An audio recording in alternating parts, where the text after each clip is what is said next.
তাই না? আপনি আমাকে ছেড়ে যাওয়ার পর আমার মনের কি অবস্থা হয়েছিল সেটা একবার বোঝার চেষ্টা করেছিলেন? আপনি কি জানেন, আপনি আমাকে ছেড়ে যাওয়ার পরে আমি যখন ঘুরে দাঁড়ানোর পথ পাচ্ছিলাম সেই মুহূর্তে আমার বাবা মারা গেল। আর সেই মুহূর্তেই আপনার ভাইয়ের সাথে আমার পরিচয়। সেই পরিচয়টা কিভাবে জানেন? রাস্তায় আপনার মতন কিছু কাপুরুষ আমাকে ঘিরে ধরেছিল।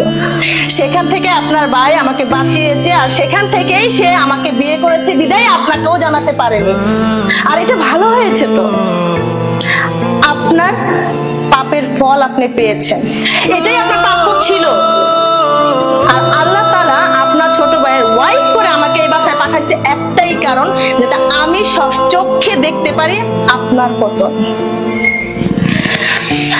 আর শুনুন, এই বাড়িতে এসেছেন, আপনার ভাইয়ের বাড়ি, ভালো কথা, থাকেন, খান, বেড়ান।